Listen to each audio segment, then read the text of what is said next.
আমার প্রিয় স্টুডেন্ট ভাই বোনেরা, কেমন আছো তোমরা সবাই? তোমাদের সাথে আজকে তোমাদের মাস্টার ক্লাসের একটা কবিতা নিয়ে কথা বলবো।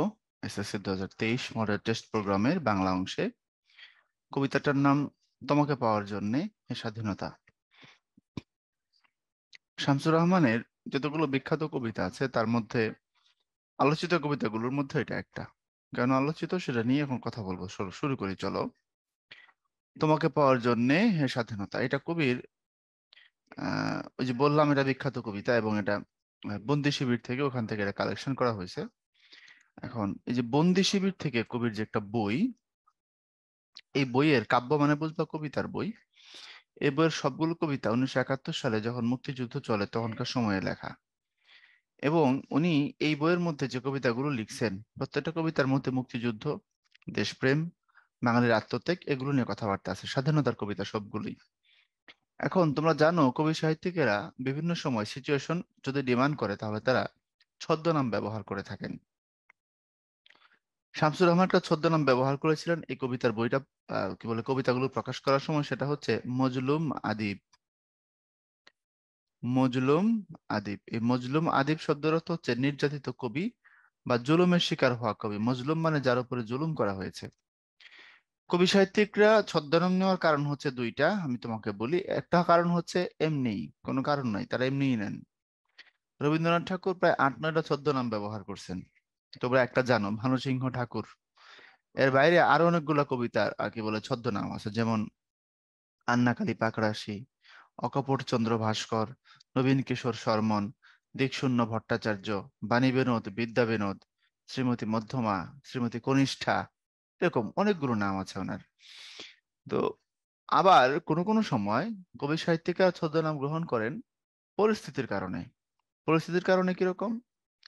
শামসুর রহমান যদি তোমাকে পাওয়ার জন্য হে স্বাধীনতা এই কবিতার যে কবিতাটা নিজের নামে যদি প্রকাশ করতেন তাহলে কি হইতো বলো? মানে কমন সেন্স কি বলে? পাকিস্তানিরা তাকে হত্যা করত বা বন্দি করত, তার উপর অত্যাচার নেমে আসতো, সহজ কথা। এই জন্য তিনি এখানে ছদ্মনাম ব্যবহার করেছেন। উনি বলেছেন এই কবিতাগুলো সবগুলোই এই ছদ্মনামে পত্রিকা 71 সালে প্রকাশিত হয়েছে, মজলুম আদিব ছদ্মনামে। তার আরেকটা ছদ্মনাম ছদ্মনাম আছে মৈনাক। তবে এই কবিতার বইয়ের সাথে প্রাসঙ্গিক নাম হচ্ছে এটা মজলুম আদিব। ঠিক যেমন শরৎবাবু ওনার একটা ছদ্মনাম ব্যবহার করেছেন, সেটা হচ্ছে অনিলা দেবী। শরৎচন্দ্র চট্টোপাধ্যায় একটা ছদ্মনাম ব্যবহার করেছেন, সেটা অনিলা দেবী। প্রশ্ন করতে পারো মেয়েদের নাম কেন? অনিলা দেবী প্রকৃতপক্ষে শরৎবাবুর বড় বোনের নাম। বড় বোন ছিল অনিলা দেবী নামে। কথা বুঝতে পেরেছ? এখন এই নামটা তিনি কেন নিলেন? শরৎবাবুর একটা বিখ্যাত প্রবন্ধ আছে, এই প্রবন্ধটার নাম হচ্ছে নারীর মূল্য। এই নারীর মূল্য এই প্রবন্ধটা উনি যখন প্রকাশ করেছিলেন তখন এই অনিলা দেবী ছদ্মনাম ব্যবহার করেছিলেন। গবেষকরা বলেন, সাহিত্য যারা সমালোচক বা বোদ্ধা তারা বলেন এটা নেওয়ার কারণ হতে পারে দুই রকম। এক, উনি চেয়েছিলেন যে নারীর মূল্য প্রবন্ধে তো মেয়েদের পক্ষে খুব শক্তিশালী অবস্থান তার। তো উনি চেয়েছিলেন যে কোনো মহিলার নামে যদি এটা প্রকাশ করা হয় তাহলে মহিলারা উৎসাহিত হবে যে আমাদের মধ্য থেকেও কেউ না কেউ লেখালেখি করতেছে, এটা খুব ভালো, তার ইন্সপিরেশন পাবে। একটা কারণ। দুই নম্বর কারণ যেটা হতে পারে, তখনকার সমাজ যেহেতু মেয়েদের অনুকূলে ছিল না, তাহলে এই ছদ্মনামের কারণে শরৎকে হয়তো বা মানে নিজের নাম যদি শরৎ ব্যবহার করতেন আর কি, মেয়েদের পক্ষে বলেছেন, আর সমাজ ছিল মেয়েদের বিপক্ষে তখন, তো হতে পারে শরৎ বাবুকে কটাক্ষের শিকার হওয়ার একটা সম্ভাবনা থাকে। তো এই সিচুয়েশন এড়ানোর জন্য হতে পারে তিনি অনিলা দেবী ছদ্মনাম ব্যবহার করেছেন। বুঝতে পেরেছো? তো বন্দি শিবির থেকে এই বইয়ে যতগুলো কবিতা আছে সবগুলো কবিতাই তোমার বাংলাদেশ এবং তার স্বাধীনতা রিলেটেড, এবং এগুলো 70 সালে বিভিন্ন পত্রপত্রিকায় প্রকাশিত। পরের বছর 71 সালে পত্রপত্রিকায় প্রকাশিত, পরের বছর 72 সালে এই কবিতাগুলো স্বাধীন বাংলাদেশে বই আকারে প্রকাশিত হয়। এবং তখন আবার শামসুর রহমান এই নিজের নামেই এগুলো প্রকাশিত হয়েছিল। এখন আসো শামসুর রহমান সম্পর্কে আমরা একটু জানবো। কবি শামসুর রহমান স্বাধীনতা উত্তর বাংলাদেশের প্রধান কবি, অন্যতম প্রধান কবি। খুব খেয়াল করি কথাগুলো, হ্যাঁ। স্বাধীনতা উত্তর বাংলাদেশে যত মানুষ আহ সাহিত্য অঙ্গনে খুব উজ্জ্বল তাদের মধ্যে একজন শামসুর রহমান। এবং আমি বলি শামসুর রহমান সম্পর্কে যে এই জাতির যখন যা ডিমান্ড ছিল, জাতির যখন যা চাহিদা ছিল, কলমের মাধ্যমে তিনি সেই চাহিদাগুলোকে মিটিয়েছেন। কিভাবে মিটিয়েছেন তোমাকে আমি দু একটা উদাহরণ দিচ্ছি, তাহলে বুঝতে পারবা। যখন আমাদের মুক্তিযুদ্ধের সময়, তখন তিনি লিখলেন বন্দি শিবির থেকে বইয়ের সবগুলো কবিতা। একটা কবিতা আমরা আজকে পড়তে যাচ্ছি। ওই সময় তিনি লিখলেন স্বাধীনতা তুমি। এই বইটার, বন্দি শিবির থেকে বইটার সব থেকে বিখ্যাত কবিতা ওইটা।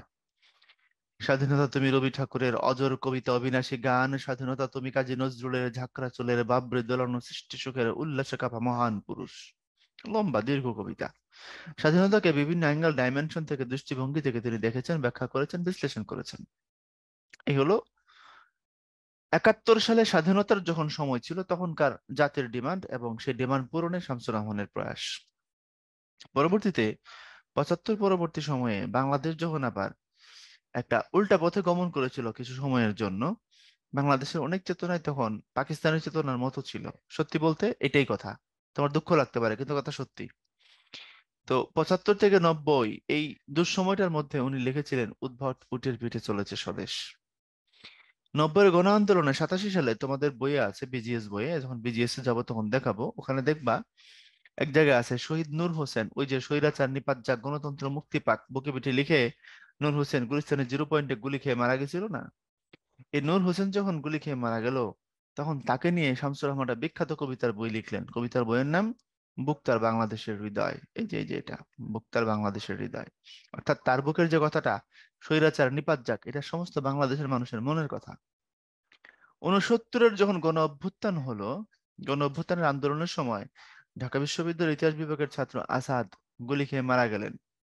আসাদকে নিয়ে তিনি তখন লিখেছিলেন আসাদের শার্ট। তো আমাদের জাতীয় জীবনের চেতনাগুলোর সাথে তার লেখাগুলো এরকমই, খুব, মানে কি বলবো, প্যারালাল। আমাদের যখন যা চাহিদা ছিল শামসুর রহমানের কলম সেটাই তখন মিটাইছে। তো নামটা একটু খেয়াল করবা, এটা কিন্তু শামসুর রহমান না, নামটা হচ্ছে শামসুর রাহমান। অনেক সময় তোমরা কি করো, প্রশ্নের উত্তর লিখতে গেলে কবির নাম আসলে খেয়াল করো না, ভুল টুল দিয়ে চলে আসো। একটু সতর্ক থাকা লাগবে। 1929 সালে তার জন্ম, এবং 17 আগস্ট 2006 সালে উনি মারা যান। আর উনি জন্মগ্রহণ করেছিলেন কিন্তু পুরান ঢাকার মাহুতটুলিতে। মাহুতটুলি, যাদের বাসা পুরান ঢাকা, এটা আরমানিটোলার কাছে, তারা তোমরা মাহুতটুলি চিনো হয়তো বা। এই মাহুতটুলিতে ওনার জন্ম ছিল, কিন্তু ওনার পৈতৃক নিবাস নরসিংদী জেলার রায়পুরা থানার পাড়াতলী গ্রাম। এটা হচ্ছে নরসিংদীর যে অংশটা ভৈরবের দিকে কাছাকাছি, মানে ভৈরবের সাথে টাচ আর কি, কিশোরগঞ্জ ভৈরবের দিকে, ওই এলাকায় পাড়াতলী পার হইলে ভৈরব ঢুকতে হয় রায়পুরার পরে। পিতামাতার পরিচয় আছে এখানে। প্রধান কাব্যগ্রন্থগুলো দেখো, প্রথম গান, দ্বিতীয় মৃত্যুর আগে, এর থেকে শুরু করে মানব হৃদয়ে নৈবেদ্য সাজায়, অনেকগুলো। তার কবিতার বই কিন্তু অনেক, 65টা কবিতার বই। তার মধ্যে অল্প কিছু এখানে আমরা দেখতে পাচ্ছি। এরপরে হচ্ছে তোমার কাব্যগ্রন্থকে কিন্তু তো কাব্যও লেখা হয়। কাব্য বললেও বুঝবা, যদি বলে তার প্রধান প্রধান কাব্য, তাহলে বুঝবা কবিতার বই। কাব্যগ্রন্থ মানে কবিতার বই।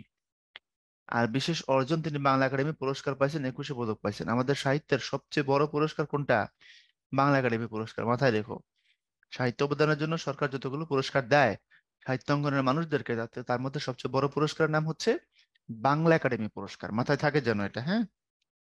এখন আসো আমরা এটা দিয়ে শুরু করি। এটা শামসুর রহমানের শ্রেষ্ঠ কবিতা নামক কাব্যগ্রন্থ থেকে নেয়া, তবে বন্দে শিবির থেকে কাব্যগ্রন্থের অন্তর্ভুক্ত। এই কথার অর্থ কি?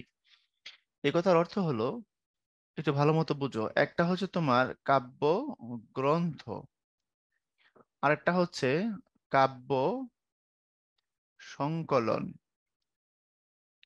তো কাব্যগ্রন্থ এবং কাব্য সংকলন যদি হয়, তুমি এ দুটার পার্থক্য কি? কাব্যগ্রন্থ মানে হচ্ছে মূল বইটা, আর সংকলন মানে হচ্ছে সংগ্রহ করা। মানে ধরো আমি একজন সিঙ্গার, কল্পনা করো, হ্যাঁ, কাউসার ভাই একজন কি সিঙ্গার। হাসার দরকার নেই, আমি গান একবারে খারাপ পারি এমন না, মোটামুটি গাইতে পারি। তোমার হচ্ছে শিল্পকলার দিকগুলোর মধ্যে আমি আঁকতে পারি না আর নাচতে পারি না। নাচাটা আর আঁকাটা আমাকে দিয়ে হবে না, আমার আঁকার হাত খুব খারাপ, নাচতে পারবো না, সম্ভব না। আমার বেশ একটা বড় ভুঁড়ি আছে, নাচলে আমাকে খুব বাজে দেখাবে, আমি জানি। তো এই দুইটা আমার আমার দ্বারা হবে না। বাদ বাকি আবৃত্তি, গান টান, এগুলো টুকটাক আহ, মোটামুটি সম্মান বাঁচানোর মতো আর কি পারি। তো ধরো আমি একজন সিঙ্গার, আমার অনেকগুলো গান আছে। সারা জীবনে মনে করো আর কি আমার 150টা অ্যালবাম ছিল। 150টা অ্যালবামে প্রতিটার মধ্যে ধরো 10টা 8টা করে গান আছে, তাহলে দেখা গেছে আমার প্লেব্যাক বাদ দিলে শুধু অ্যালবামের জন্য আমি কয়েক শত গান গাইছি, তাই না? তো শেষ জীবনে কি মনে হলো আমার জীবনের সবচেয়ে ভালো ভালো গানগুলোকে নিয়ে আমি 100 গানের একটা কি করব, টপ 100-এর একটা অ্যালবাম বানাবো। তো আমার জীবনে আগে যে গানগুলো আমি গাইলাম ওখান থেকে আমি চুজ করলাম কোনগুলো ভালো, কোনগুলো জনপ্রিয় হয়েছিল বা কোনগুলো আমার পছন্দের। ওই গানগুলোকে নিয়ে আমি কি করলাম, একটা টপ 100 তৈরি করলাম। যেহেতু আমি একটা টপ 100 তৈরি করলাম, তখন ওই টপ 100টাই হবে আমার সংকলন। ওই টপ 100টা কি হবে, সংকলন হবে। তাহলে টপ 100 আমার মূল অ্যালবাম নয়। তো কাব্যগ্রন্থ বললে মূল বই, বন্দি শিবির থেকে এটা একটা মূল বইটা। আর শ্রেষ্ঠ কবিতার মধ্যে বন্দি শিবির থেকে মতো আরো যত বই আছে মনে করো, অন্যান্য বই থেকেও এখানে কিছু কিছু কবিতা নেওয়া আছে। তো পরীক্ষায় দুটোই থাকবে না একটা থাকবে, আর দুটোই যদি থাকে উত্তর হবে বন্দি শিবির থেকে। কথা বুঝতে পারছো? প্রকৃতপক্ষে বন্দি শিবির থেকে হওয়া উচিত, বেশি লজিক্যাল আমার এটাই মনে হয়। কারণ একটা সংকলন আর একটা হচ্ছে মূল বই। এখন মনে করো রবীন্দ্রনাথের যে চিত্রা, এটা একটা কাব্যগ্রন্থ। আবার রবীন্দ্রনাথের সঞ্চয়িতা, এটাও তো একটা কাব্যগ্রন্থ। এখন চিত্রার মধ্যে আছে 2 বিঘা জমি, খুব বিখ্যাত কবিতা, তোমরা পড়ে আসছো না ক্লাস 8-এ। সঞ্চয়িতাতেও একই কবিতা স্থান পাইছে, রবীন্দ্রনাথ চুজ করছেন 2 বিঘা জমি। দুটো রবীন্দ্রনাথের কাব্য বা কবিতার বই, কিন্তু একটা হচ্ছে তোমার কাব্য গ্রন্থ আর একটা হচ্ছে কাব্য সংকলন, তো দুটো তো আলাদা জিনিস। তোমাকে যদি কেউ প্রশ্ন করে যে 2 বিঘা জমি কোন কাব্যগ্রন্থের অন্তর্গত, তুমি সঞ্চয়িতা বলবা? কোথাও লেখা আছে এই কথা? এটা চিত্রের অন্তর্গত, কারণ ওটা ওখান থেকে নেওয়া হয়েছে। মনে থাকবে কথা এবার? সঞ্চয়িতা রবি ঠাকুরের কাব্য সংকলন। সো উত্তর হবে বন্দি শিবির থেকে। তুমি ওই বইয়ে, এই কবিতা মূল বই হচ্ছে বন্দি শিবির থেকে। পরে শামসুর রহমানের আরো বড় বড় কবিতাগুলো বিভিন্ন বই থেকে কালেকশন করে শামসুর রহমানের শ্রেষ্ঠ কবিতা নামক একটা নতুন বই সংকলন করা হয়েছে। এটার জন্য নতুন কোনো বই মানে কবিতা লেখা হয় না। যেমন করে আমি আমার টপ 100-এর জন্য নতুন কোনো গান গাইলাম না, আগের গানগুলোকে সিলেকশন করেছি মাত্র। তো সিলেক্টিভ যেটা, এটাই হচ্ছে সংকলিত বই। সো এটা উত্তর হওয়ার সুযোগ নাই। হ্যাঁ, যদি বন্দি শিবির থেকে না থাকে তো শামসুর রহমানের শ্রেষ্ঠ কবিতা হবে। তো শিক্ষকরা যখন প্রশ্ন করবেন দুটোকে একসাথে দিবেন না আমার ধারণা, কারণ তারা অনেক প্রজ্ঞাবান মানুষ। আর যদি দুটো কোনো কারণে একসাথে থাকে তুমি বন্দি শিবির থেকে এটা নিবা, কারণ ওখানকার অন্তর্ভুক্ত এটা, ওটাই হচ্ছে মূল উত্তর। কথা ক্লিয়ার? এখন আসো আমরা মূল ভাব নিয়ে যদি কথা বলি। মূল ভাবের বিষয়বস্তুটা কি একটু যদি বুঝতে চাই কবিতার মধ্যে, দেখো তোমাকে পাওয়ার জন্য হে স্বাধীনতা নামের মধ্যে আছে যে স্বাধীনতার জন্য আমরা কত আত্মত্যাগ করেছি, কত কিছু হারাইছি, কত রক্ত আমাদের দিতে হয়েছে, কত কষ্ট আমাদের সহ্য করতে হয়েছে, তাই না? তো আমাদের বাঙালিদের আত্মত্যাগ, আমাদের বাঙালিদের যে কষ্ট, আমাদের বাঙালিদের যে রক্তদান,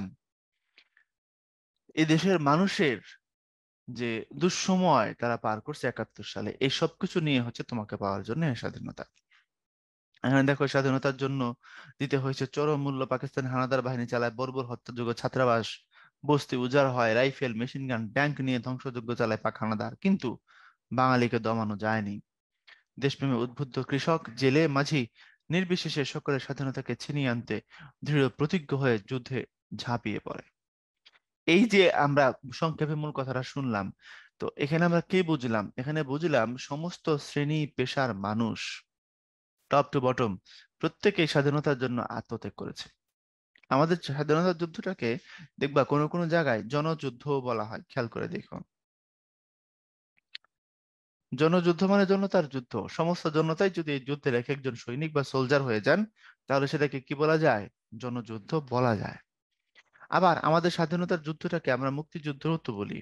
মুক্তিযুদ্ধ কেন? মুক্তিযুদ্ধ কি খালি ভৌগোলিক কোনো টার্ম, নাকি রাজনৈতিক টার্ম, নাকি আরো আরো কিছু আছে?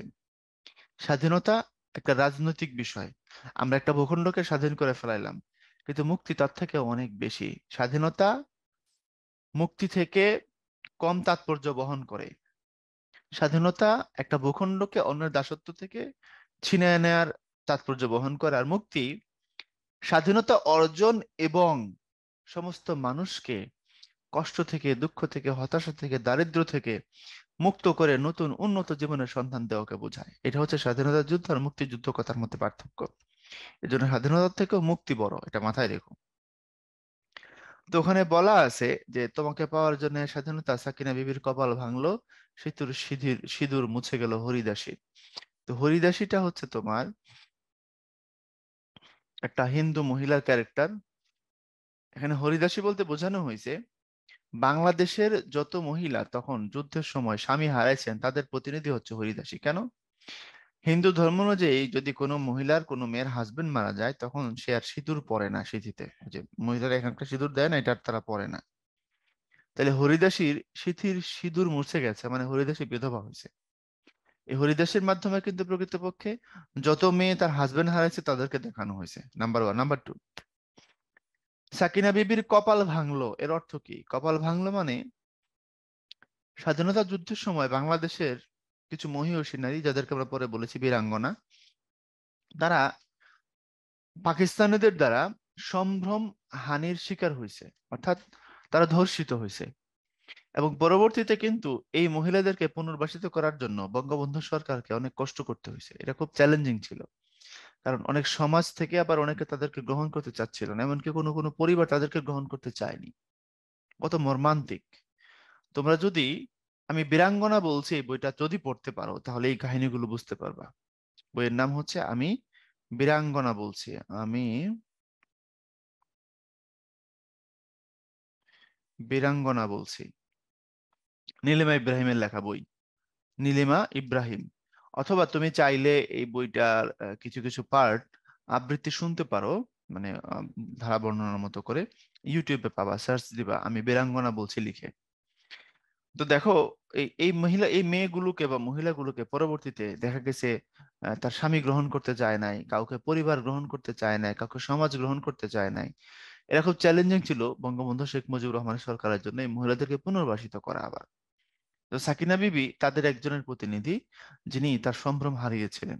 এর জন্য বলা হয়েছে তার কপাল ভাঙছে, মানে তার ভাগ্যটা টোটালি তার জন্য দুর্ভাগ্যে রূপান্তর হয়েছে। এই হচ্ছে এই কথার মূল অর্থ। ক্লিয়ার?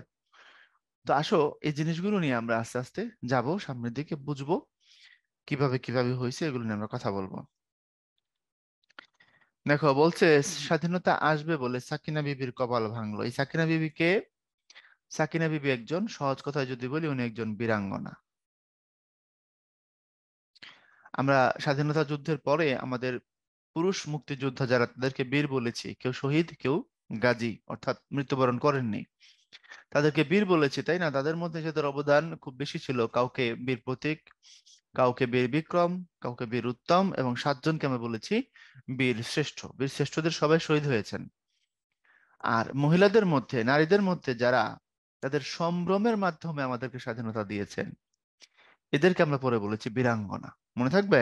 তাহলে আমি তোমাকে শর্টকাটে বলে দিলাম, সাকিনা বিবি একজন বীরাঙ্গনা। স্বাধীনতা আসবে বলে সিথির সিঁদুর মুছে গেল হরিদাসীর। হরিদাসী কে?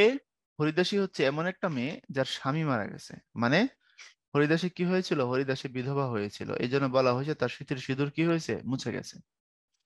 শহরের বুকে জলপাই রঙের ট্যাঙ্ক এলো। এখন জলপাই রং কেন বলা হলো তুমি প্রশ্ন করতে পারো, ভাইয়া। এখানে কালো, লাল, নীল, সাদা, বেগুনি, হলুদ, গোলাপি, পিঙ্ক, এগুলো কেন বলা হলো না? জলপাই কালার কেন বলা হলো?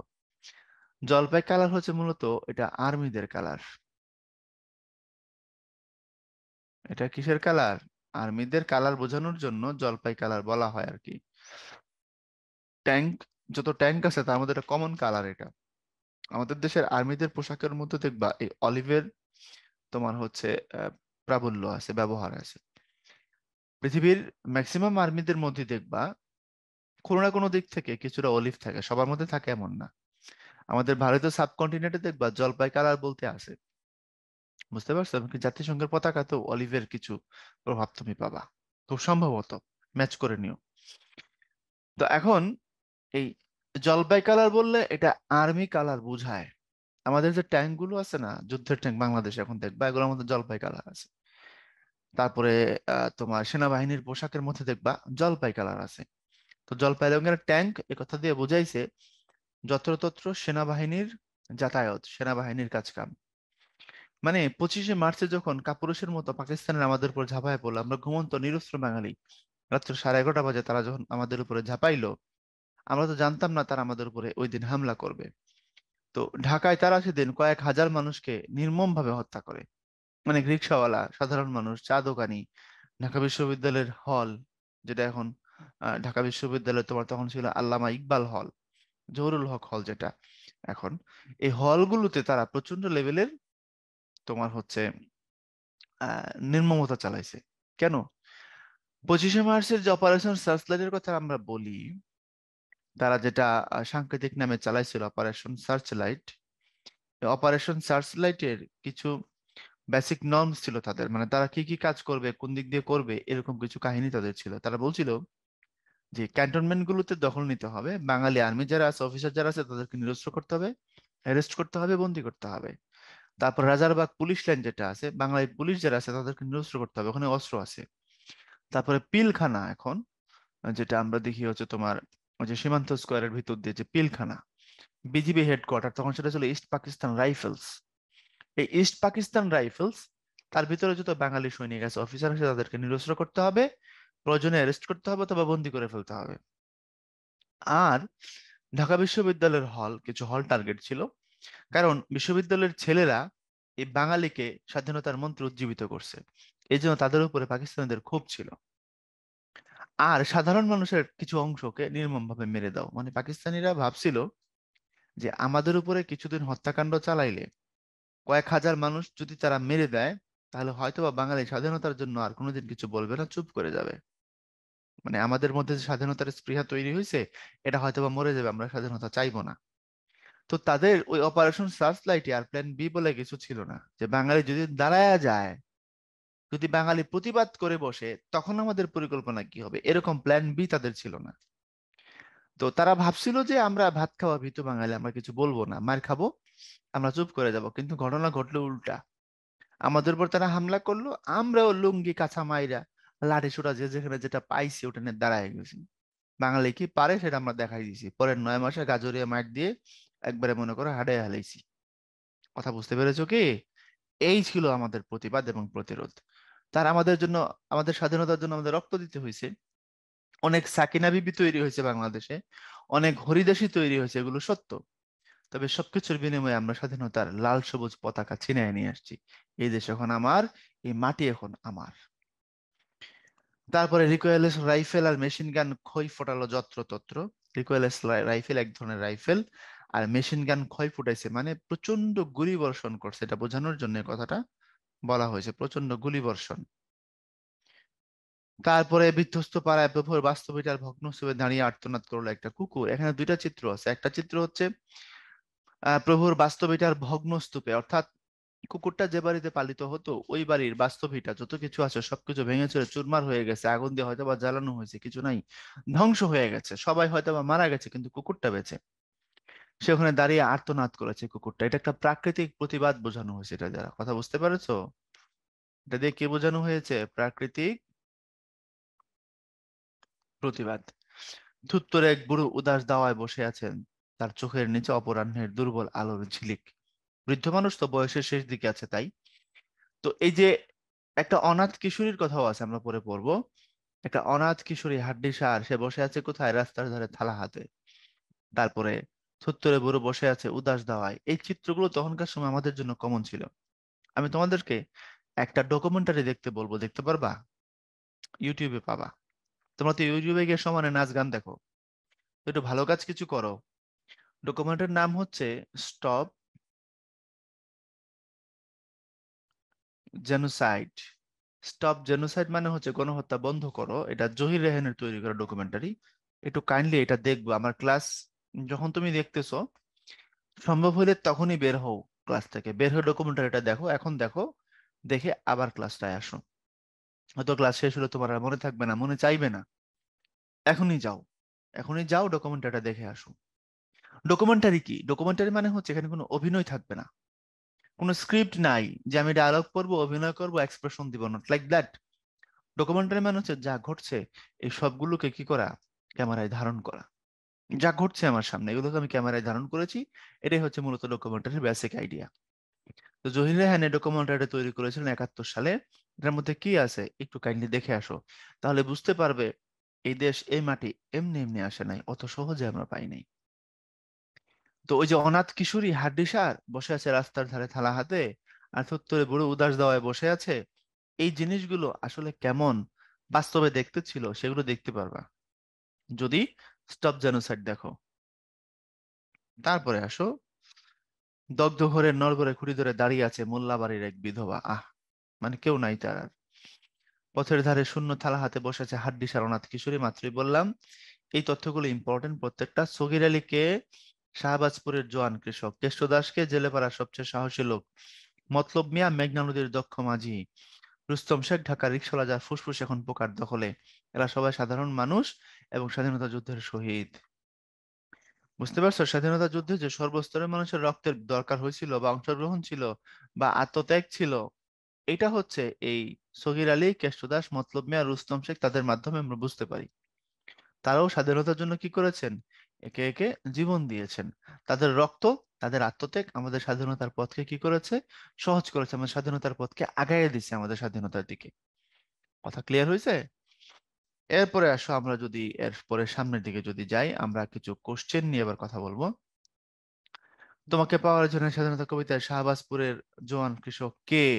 দেখো শাহবাজপুরের জোয়ান কৃষক কে? এই যে শাহবাজপুরের জোয়ান কৃষক সগির আলী, আর কেষ্ট দাস জেলেপাড়ার লোক, মতলব মিয়া মাঝি, রুস্তম শেখ হচ্ছে রিক্সাওয়ালা। তাহলে শাহবাজপুরের জোয়ান কৃষক আমরা পাইলাম কাকে? পাইলাম আমরা পাইলাম সগির আলীকে পাইলাম। আর রুস্তম শেখ রিক্সাওয়ালা,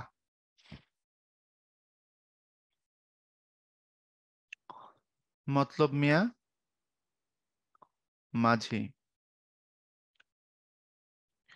কেষ্ট দাস জেলে। জেলে পাড়ার যেহেতু বলছে উনি জেলে বা জেলে পাড়ায় বসবাসী, ওখানকার সবচেয়ে সাহসী লোক।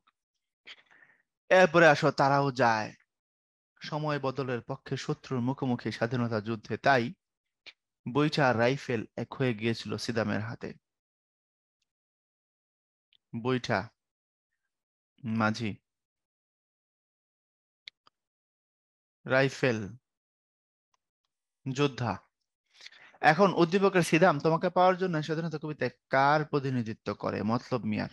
কারণ এই যে মতলব মিয়া কি ছিল, দেখো মতলব মিয়া ছিল মেঘনা নদীর দক্ষ মাঝি। তো দক্ষ মাঝি হলে উদ্দীপকের সিদাম একটা মানুষের নাম এটা। তোমাকে পাওয়ার জন্য তোমাকে পাওয়ার জন্য হে স্বাধীনতা কবিতায় কার প্রতিনিধিত্ব করেছে? মতলবের প্রতিনিধিত্ব করেছে।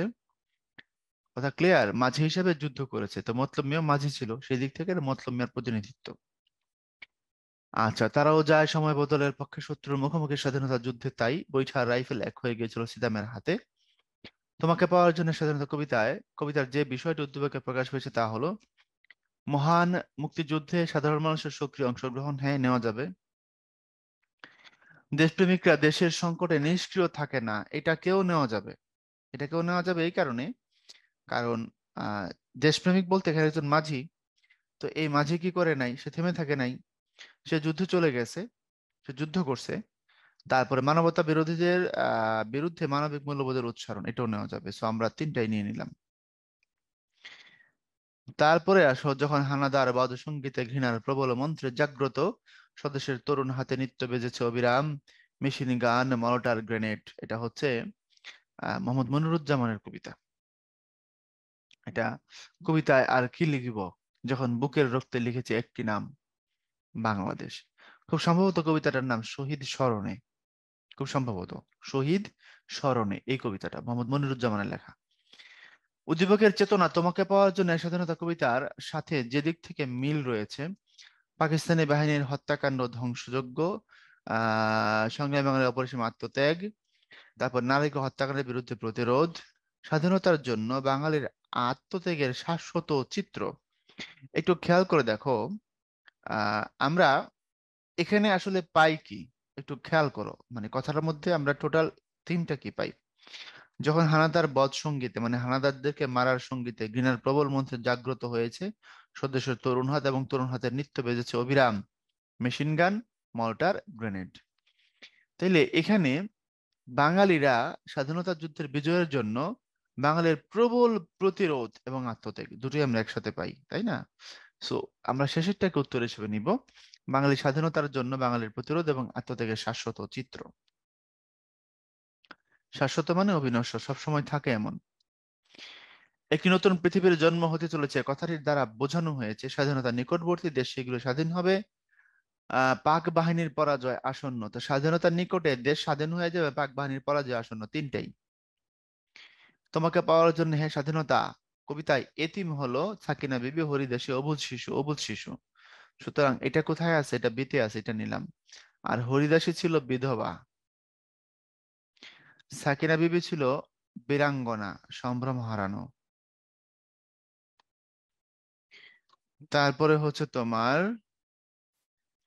সাকিনা বিবির কপাল ভাঙলো, এই কথাটি দ্বারা কি বোঝানো হয়েছে? সম্ভ্রম হারানো বোঝানো হয়েছে, বারবার বলেছি এটা।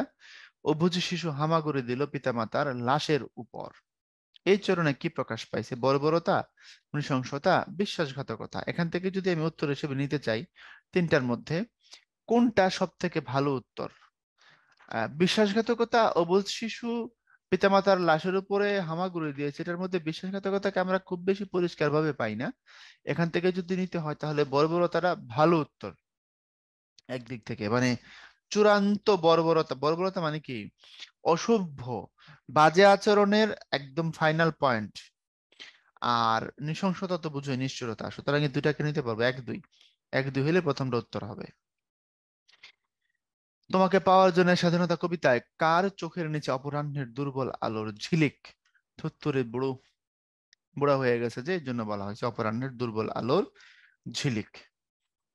আচ্ছা, তোমাকে পাওয়ার জন্য হে স্বাধীনতা কবিতায় কার ফুসফুস এখন পোকার দখলে? বলা হয়েছে বলা হয়েছে রুস্তম শেখ, তার ফুসফুস এখন পোকার দখলে।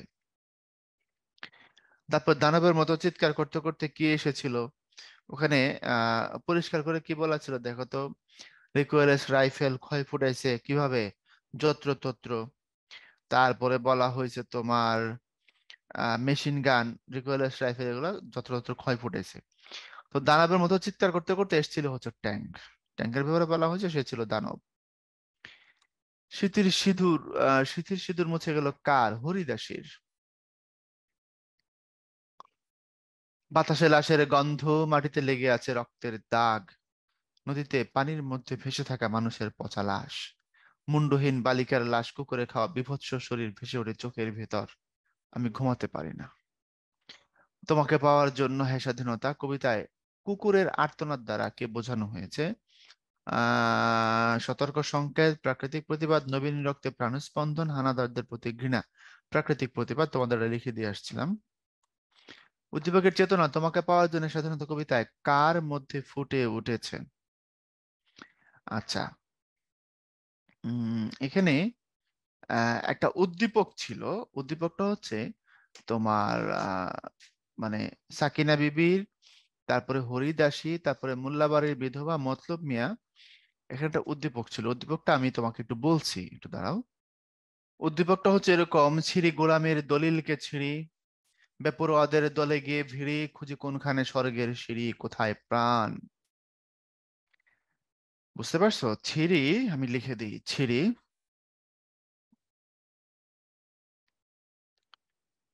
গোলামীর